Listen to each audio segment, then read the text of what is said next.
Hello বন্ধুরা, এই দেখো আমি রৌ মাছের মাথা লই লিয়েছি।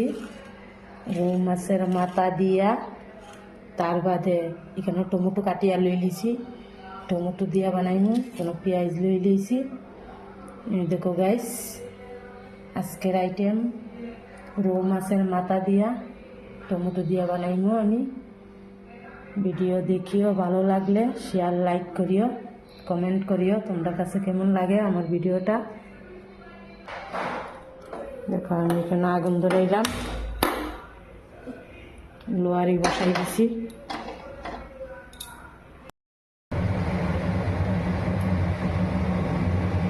আমার লোয়ারি গরম হয়ে গেছে, আমি এখন তেল দিলাইমু।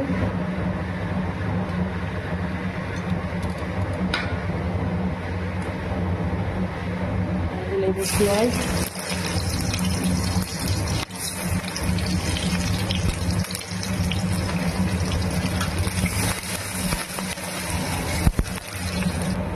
পেঁয়াজটা তো ভাজি লাইছি। ওখানে যে মাছের মাথাটা, রৌ মাছের মাথা পেঁয়াজের মধ্যে ছাড়িয়ে দেবো, একটু ভাজি নেব।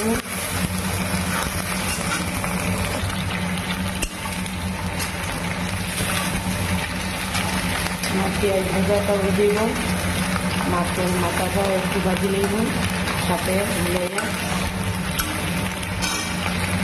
পেঁয়াজ ভাজা হয়ে গেছে, এখন দিলাইব টমেটো।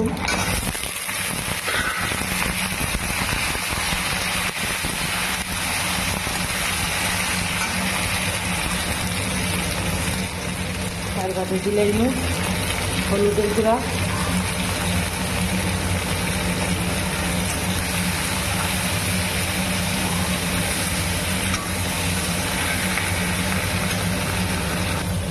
এখন একটু ডাকিয়া রাখি দিন।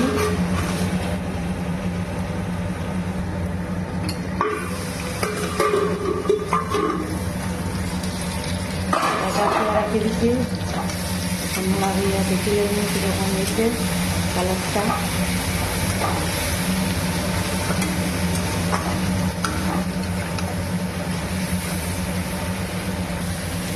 ভাজা ভাজা হয়ে গেছে, এখন দিলে আমি মরিচ। দেখো গাইস, এখন দিলে মরিচ,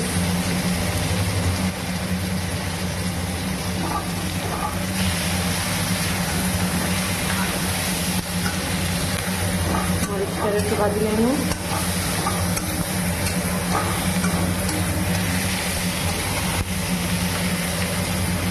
এখন জল দিলে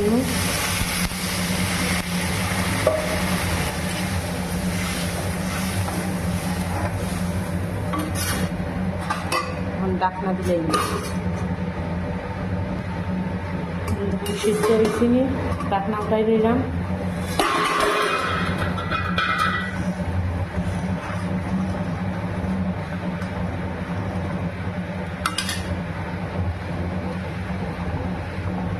লবণ দিলেই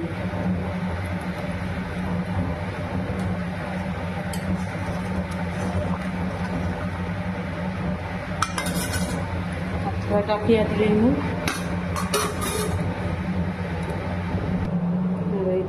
গাইস। এদিকে আমি লই লইছি তোরা রান্ধনি রস, কোনো তরকারি ছাড়িয়ে দিন। দেখো গাইস, আমার এদিকে সিদ্ধ হয়ে গেছে তরকারি।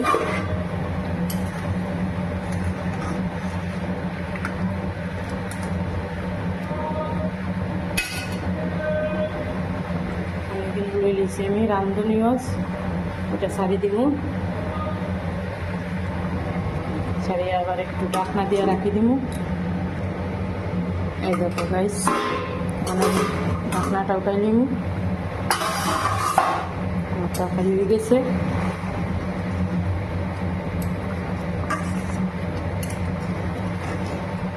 এখন আমি উঠাই নিব।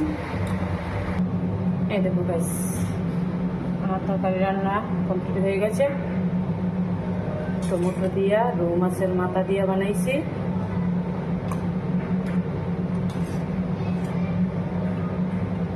দেখো গাইস, কত সুন্দর কালারটা এসেছে। তরকারি রান্না কমপ্লিট হয়ে গেছে। আমার তরকারি রান্নাটার রেসিপিটা দেখবেন, দেখলে ভালো লাগলে লাইক শেয়ার কমেন্ট করবেন।